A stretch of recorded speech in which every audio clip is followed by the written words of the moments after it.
여러 문서들을 발굴된 걸 가지고 비교해서 써요.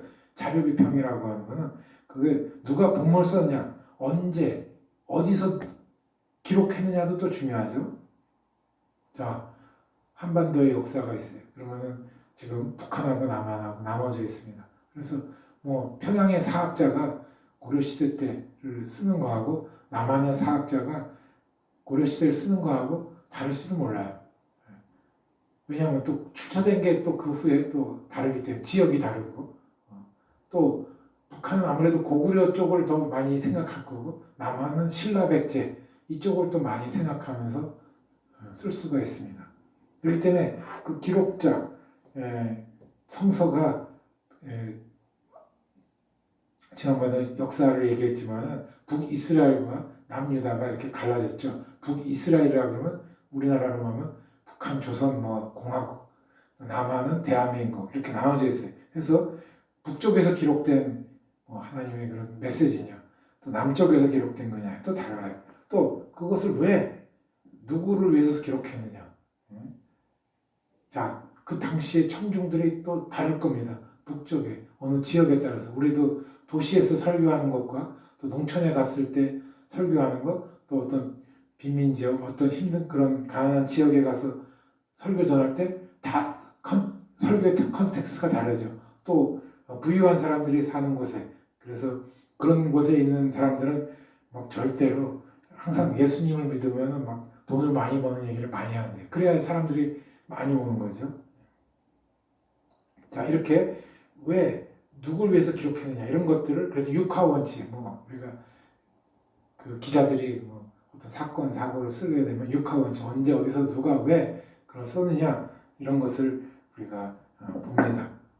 그리고 또 앞서 말씀드렸지만 한 권의 책, 뭐 창세기라도 좋고 거기에 한 사람의 저자가 아니었죠. 이제 누구예요? 최소한 JEDP, 영어로 JEDP 네 사람인데 좀 더 깊게 들어가면 뭐 J1, J2, J3 나오고요. 또 E1, E2, E3도 나오고 막 그래서 더 복잡해집니다. 근데 그런 것까지는 안 해도 되고요.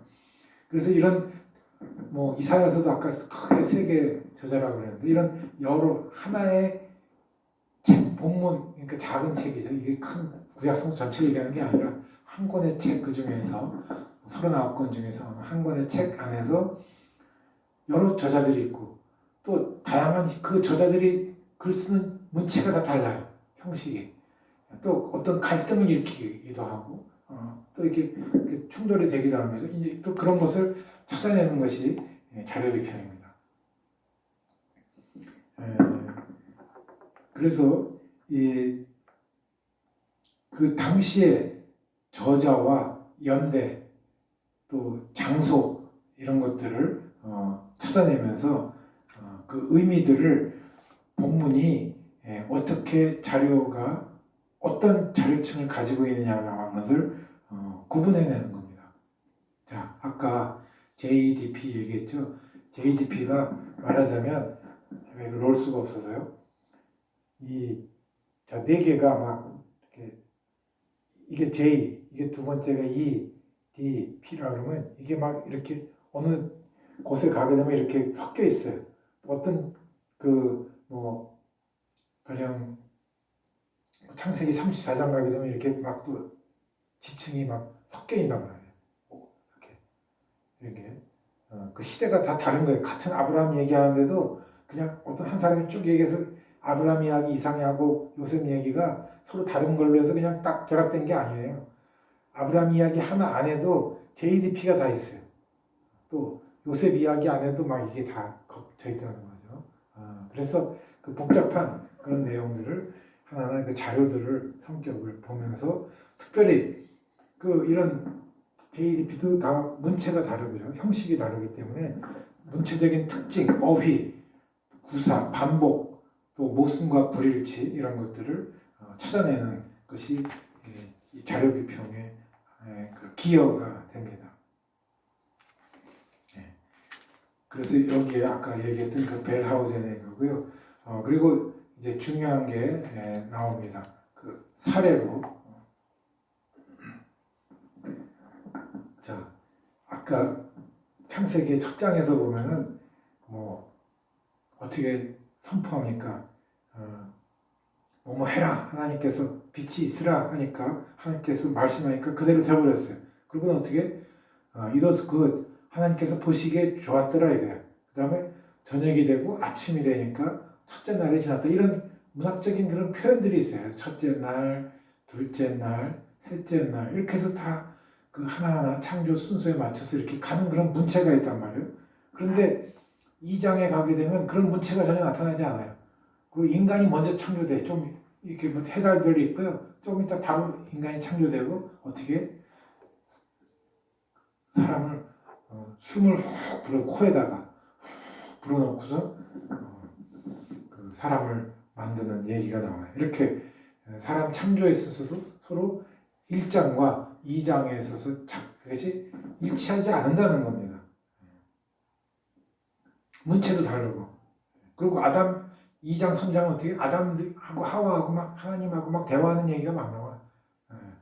그러니까 이게 서로 다른 겁니다. 그리고 히브리어로 봤을 때 그 어휘가 다릅니다. 쓰는 용어가 달라요. 창세기 1장은 엘로힘이라고 하는 하나님 신명을 써요. 하나님의 이름을 엘로힘이라고 표현을 하고 2장, 3장 거기서는 야훼 혹은 야훼 엘로힘 이렇게 써요. 자, 같은 하나님인데 어디는 엘로힘을 쓰고 어디는 야훼를 써요. 신명이 두 개면 이거 뭐지? 불과 1장에서 2장, 3장 바로 넘어가는데 진짜 종이 한 장 차이입니다. 딱 이거 종이 한 장 차이인데 하나님 신명이 달라. 야, 우리도 공동번역 쓰는 카톨릭하고 성공회는 하느님이라고 해요. 그런데 개신교는 어떻게 하나님 그렇게 했어요. 그러면 서로 그러면서 성경을 다르게 써요. 개역 성경을 쓰느냐 공동번역 쓰느냐. 지금 카톨릭은 또 다르게 자기는 만들어낸 거 쓰지만 그래서 하나님과 하나님만 해도 이게 다르고 또 뭐예요? 주기도문 할 때도 주의 기도 할 때도 우리 성공회 하는 방식과 개신교하고 달라. 그러면 조금 같은 예배를 에큐메니컬한 사람들이 모이더라도 할 때 조금 그게 입에 이게 익숙해져 가지고 어렸을 때부터든지 그래서 이게 잘 좀 달라요. 그래서 이게 종이 한 장 차이인데 엘로힘을 쓰느냐 야훼를 쓰느냐 야훼 엘로힘을 쓰느냐 그래서 이거 뭔가가 다른 거다. 다른 전승이 있는 거다. 하는 거죠. 그렇기 때문에 사실은 두 하나님이 존재한 거예요. 구약 시대 때. 그래서 엘로힘 하나님이 있었고 야훼 하나님이 있었던 거죠. 우리는 유일신을 얘기한 거는 엘로힘, 야훼 엘로힘으로 통합된 그 하나님을 유일신으로 얘기하는 겁니다. 뭐 그냥 전체적으로는 주님, 뭐 혹은 하나님 이렇게 엘로힘 이렇게 하는데 또 그 당시에 팔레스타인 지역 가나안 지역에도 그 엘사상 엘신이 있었고 그렇습니다. 그래서 모세가 출애굽해가지고 나온 신이 야훼 신이고 그래서 팔레스타인에 원래 있던 신 엘로힘과 엘신과 이렇게 만났을 때 그 세 개명이 엘신을 엘로 바꿔서 엘로힘으로 바꿔서 쓴 것이 아닌가 이렇게 해서 봅니다. 어쨌든 창세기 1장과 2장, 3장은 창조의 순서도 다르고 또 문체 형식도 다르고 거기다가 플러스 신명도 다르다는 거죠. 그러니까 이건 완전히 별개의 문서예요. 그것이 나중에 아까도 얘기했지만 오랜 시간 거치면서 전승이 되면서 이게 통합되는 과정에서 같이 합쳐졌어요.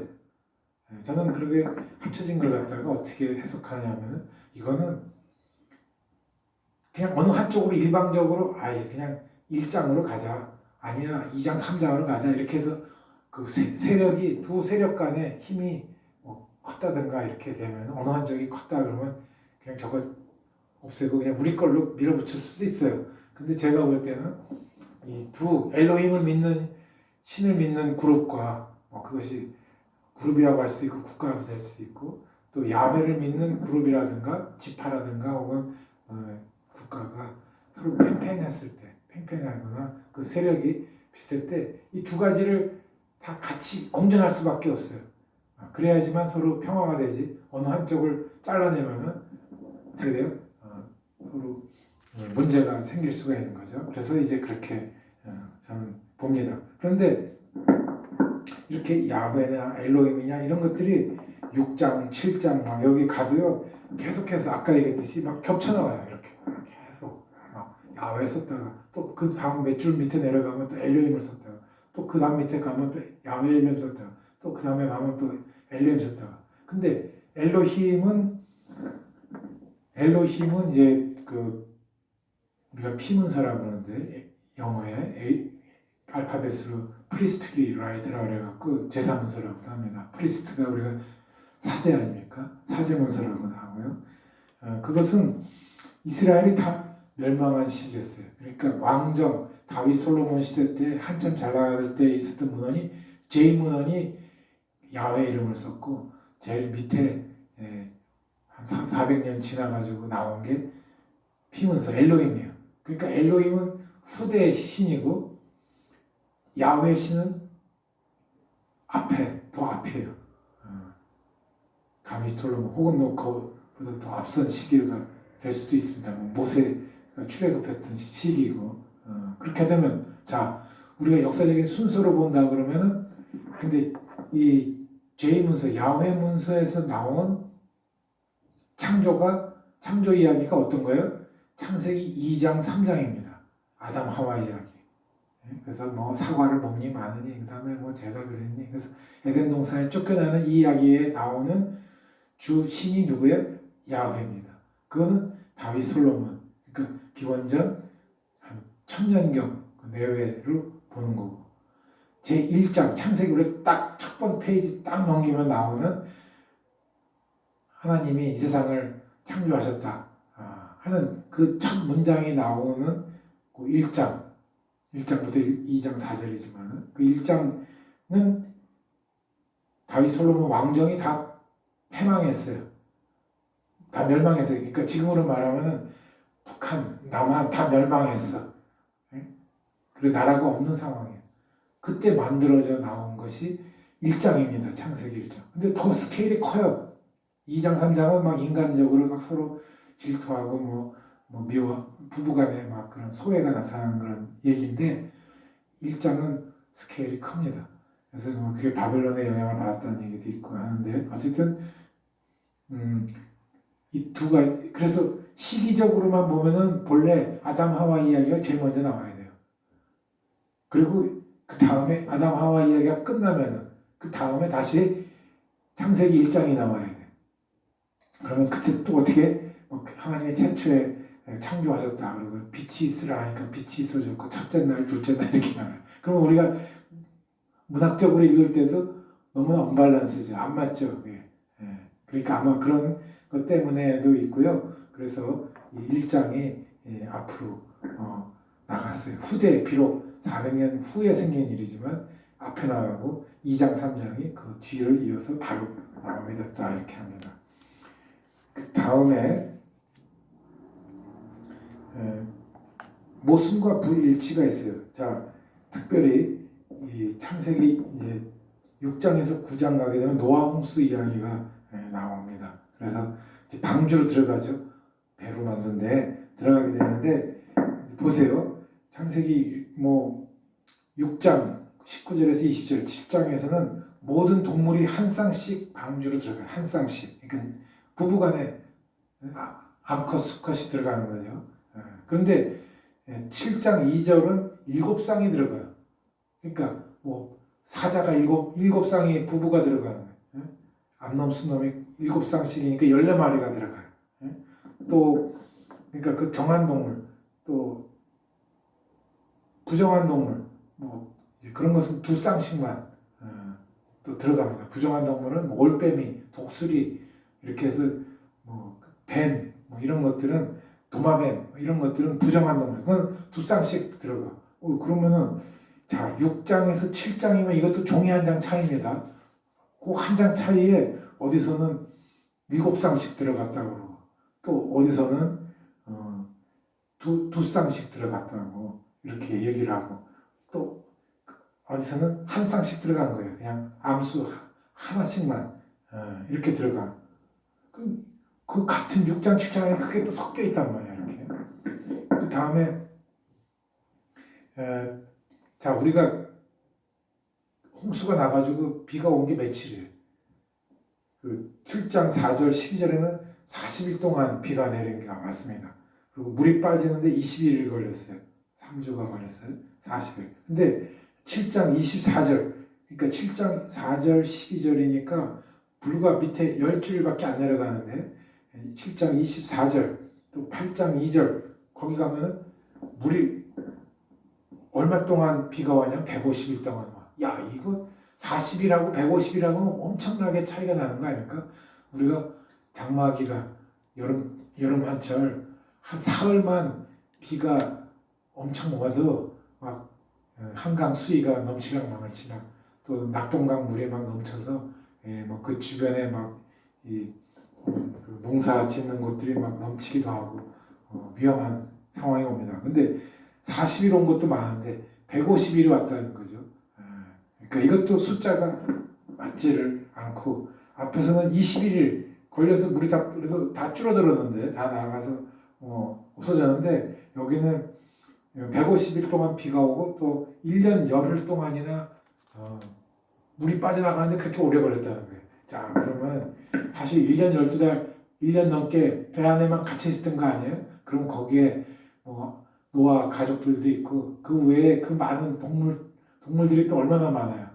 한 쌍씩만 들어가서 또 그 안에서 또 먹고 잡히 먹고 막 그랬을지도 모를 거고 그러면 그러니까 이게 이 하나의 이야기지만 이렇게 그 숫자상에 있어서도 모순과 불일치가 나오고 있다고 하는 겁니다. 자, 또 하나는 이제 전체 창세기 1장서부터 11장까지입니다. 우리가 그 창조 이야기가 있고 그리고 아담 하와 이야기가 있고 그 다음에 또 노아 홍수 이야기가 있고 그 다음에 바벨탑 사건이 있어요. 그죠? 그게 큰 주류의 흐름입니다. 그러면 12장서부터는 아브라함 이야기, 아브라함, 이삭, 야곱 묘사. 그래서 전혀 다른 이야기로 전개돼요. 그래서 창세기 1장에서 11장은 뭐라 그러냐면은 그 신화라고 그래요. 신화라고 하는 거는 꼭 역사적으로 우리가 그 시대를 카운트할 필요가 없어요. 셀 필요가 없어요.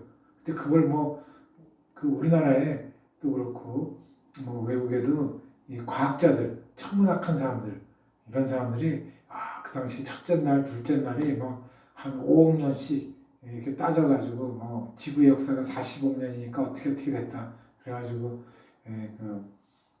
이렇게 그걸 이렇게 역사적으로 따지려고 그래요. 그리고 노아의 그 배가 어디 산꼭대기에 있는지 막 산을 뒤지면서 다니고 거기서 어떤 무슨 나무 판때기 같은 거 옛날 것들이겠죠. 그거 발견해내고 이게 노아 때 있었던 나무다 막 이런 사람도 있고 그래. 그건 다 구라죠. 나무가 어떻게 지금 3,000년이 지났는데 그게 남아있겠습니까? 물론 태운 거는 남을 수가 있어요. 막 숲 같은 게 남아있어가지고 어디에 그게 도자기 안에 잘 보관됐다든지 이렇게 되면 되지만 비바람 맞고 있으면 그거는 다 썩어서 없어집니다. 그러니까 이렇게 이제 되는데 거기에 방해가 들어가요. 갑자기 창세기 4장에 들어가면 족보가 나와.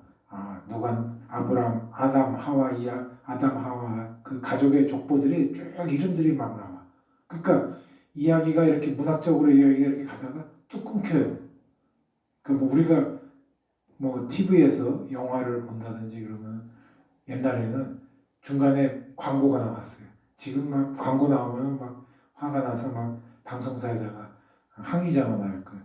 옛날에는 1시간짜리 영화 보면 한 3번, 4번은 광고가 나왔어요. 근데 이렇게 그에 방해를 놓는다는 거죠. 그 다음에 또 그래서 이렇게 또 반복이 돼요. 홍수가 2번 예고되고 또 방주로 들어가라고 하는 것도 2번 있고 또 하나님 명령에 복종한 것도 2번 있고 방주에 들어가는 장면도 2번 나와요. 한 번 얘기했으면 되는데 이렇게 막 2번씩 자꾸 나와. 예.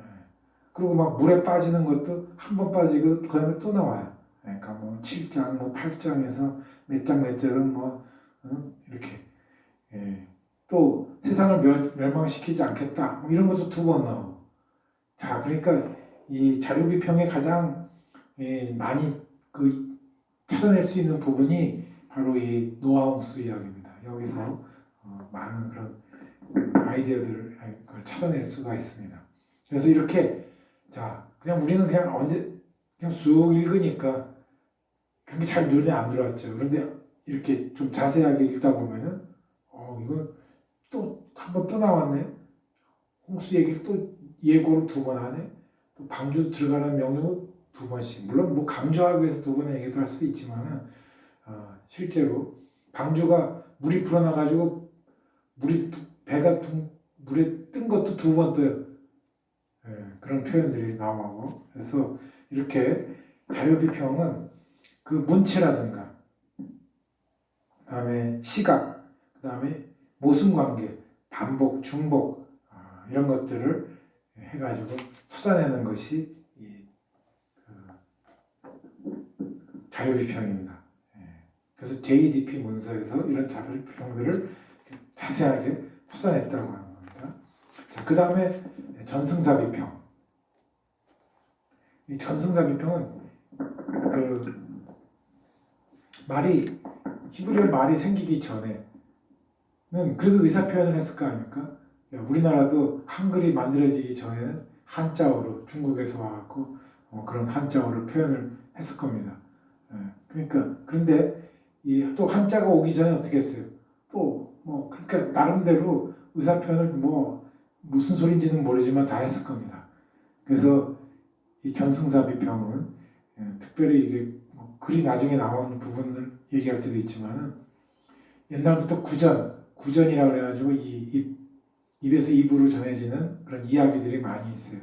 우리로 말하면은 콩쥐와 팥쥐, 뭐 이런 전설 이런 얘기들을 할아버지가 손주들을 키울 때 할머니가 그런 얘기들을 많이 들려줘요. 그러다 보면 내가 학교도 가기 전에 글도 몰라요.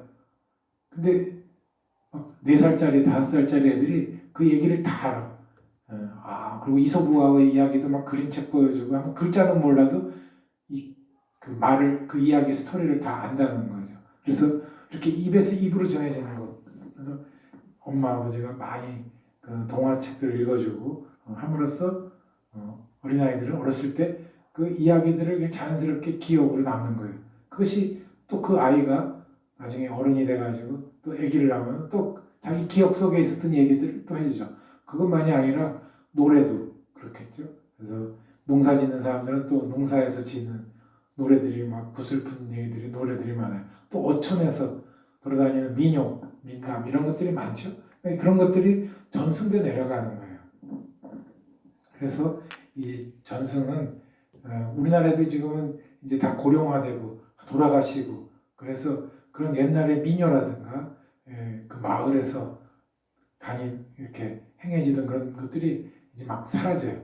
그래갖고 어느 방송국에서는 전국을 다니면서 그런 잊혀져가는 그런 노래들을 막 찾아내고 대화하고 또 방언, 제주도 방언, 전라도 방언, 또 경상도 방언, 충청도 방언, 강원도 방언 이런 것들, 경기 민요, 또 북한도 아마 뭐 그런 언어를 공부하는 사람들이 수집하고 할 겁니다. 이렇게 그거는 우리나라만이 아니라 다른 나라들도 옛날 것들을 찾아내고 전통을 지키려고 하죠. 그래서 이런 언어 전승, 부어발이라고 하는데 언어 전승을 계속해서 찾아내는 거예요. 그러다 보면은 거기에 뭐가 나와요? 수수께끼가 나오고 또 노래가 나오고 시가 나오고 서사시가 나오고 민담이 나오고 아까 같이 막 그런 얘기들이 많이 나와요. 그러니까 우리도 어렸을 때 뭐 동네에서 떠돌아다니는 얘기들이 얼마나 많아요. 그리고 우리 어렸을 때는 텔레비가 없으니까 라디오가 있었어요. 그래서 라디오에서 항상 저녁 8시인지 뭐 9시 되면은 전설 따라 삼천리 이런 방송이 있었습니다. 그래가지고 이 전설은 그 방송국에서 전국을 다니면서 그 전설을 다 모아온 겁니다. 그래서 어떤 때 이제 불 끄고 그걸 듣고 있으면은 막 무서워요. 막 그 마을에 뭐 갑자기 귀신이 나타나가지고 어떻게 했는데 또 용감한 선녀가 그걸 막아주고 뭐 이겼다 이런 얘기도 있고 또 그 마을에 정승이 있어요. 거기 얽힌 이야기. 또 그 마을에 큰 뭐 나무가 있는데 그 나무가 몇백 년 된 나무인데 거기에 얽힌 전설이 또 있어요. 그래서 그런 얘기들을 매일 저녁 그 전설 따라 삼천년을 매일 들었어요. 근데 오늘날에 먹방이 얼마나 유명하니까 그래서 막 유명한 누가 전국 다니면서 막 맛있는 집 맛집을 찾아다니면서 이렇게 하는 게 인기 아니었습니까? 근데 옛날에는 전설 따라 삼천리가 아주 최고 인기였습니다. 그런데 저는 그게 좀 다시 리바이벌 됐으면 좋겠어요. 그러면 사람들한테 그 전설이 사실은 그 미디어 컨텐츠입니다. 그런 것들을 만들어서 애니메이션으로도 만들어내고 그걸 또 확대시켜서 그 안에 막 인간관계 사랑하다가 막 또 헤어지고 죽고 또 그걸 복수하고 말이죠. 그런 것들이 그 마을마다 그 전설로 남은 것들이 무지 많아요. 그러다가 막 강물에 빠져 죽었는데 나중에 또 그 선녀가 와서 누가 또 나타나서 젊은 사람이 나타나서 그거를 뭐 회복시켜주고 나중에 만나고 말이죠. 저 세상에 가서 뭐 만난 이야기도 있고 뭐 별의별 이야기들이 많습니다. 그 사람들한테 그 상상력을 무진장 많이 주는 거죠. 그래서 이런 그 전승자비평은 그런 성경 안에서 격언, 시, 서사, 민담 이런 것들을 찾아낸다는 거죠. 그렇게 보면 또 시편도 그렇고요. 또 그 뭐 여러 가지 교훈적인 이야기, 잠언이라든가 이런 것도 나오고 그렇게죠. 근데 이런 것들은 본질적으로 성격상 그 익명이에요. 거기다가 뭐 저자 이름은 누구고 이런 것들을 쓰지 않고 그래서 이렇게 구전 단계 입으로 전해져 내려가는 할아버지 입에서 손주 입으로 내려가는 자식들 입으로 내려가는 그런 것들을 보여주고 있다. 그런데 이 전승사비평에서도 중요한 것은 이런 그 정황, 지침, 레벨 이런 정황들이 굉장히 중요하다 하는 겁니다. 그 다음에 여러분들이 또 이 전승사비평 보면서 좀 더 공부하시고요. 그래서 아브라함 창세기에 이런 얘기들이 많이 나와요. 이런 그 전승 옛날에 그또 야곱이 뭐 환도뼈 다치는 거 뭐 그런 얘기들이라든가 또 뭐 뒤로 돌아봤는데 그게 소금 기둥이 돼 버렸어요. 이런 것도 전설이죠. 이게 민담입니다. 그러니까 이런 것들을 찾아내는 거죠. 그러면 왜 아브라함 이야기에서 롯 이야기가 나와가지고 뒤로 돌아봤는데 이게 전설 그런 얘기가 나왔을까? 그 의미가 뭘까? 이제 이런 것들도 또 찾아내는 거죠. 그래서 이 성서에서 그런 것들을 주제를 찾아냅니다. 그 다음에 이제 양식 비평이 있습니다. 네 번째 양식 비평. 그래서 양식은 하나의 패턴을 얘기합니다. 폼, 형식. 그래서 이거는 시다. 또 이거는 하는데 이건 뭐 서부 사람들의 어떤 그 패턴이 될 수 있어요. 그런데 우리나라도 뭐 옛날 그 시조도 어떤 패턴이 있죠. 뭐 그것도 운율과 가락이 있습니다. 한자로도 표현되고 그걸 한글로 나중에 썼을 때 그래서 고려 시대 때 시조하고 조선 시대 때 시조가 또 패턴이 또 다를 수도 있고요. 그런 것들은 이제 국문학자들도 연구해내지 않겠습니까? 이런 우리가 매일 성서정가표에 따라서 시를 읽는 것도 이런 시들의 그런 패턴들을 있습니다. 근데 우리가 이제 한글로 번역돼 가지고 그 패턴을 읽어내기가 어렵습니다. 근데 히브리어로 보면 그런 패턴들이 있어요. 또 예레미야서가 있죠. 예레미야서에 예레미야 애가서가 있어요. 부록같이 돼 있어요. 첨부가 된 5장밖에 안 돼요. 예레미야서는 아주 굉장히 긴데 5장밖에 안 돼요. 그래서 거기서 보면은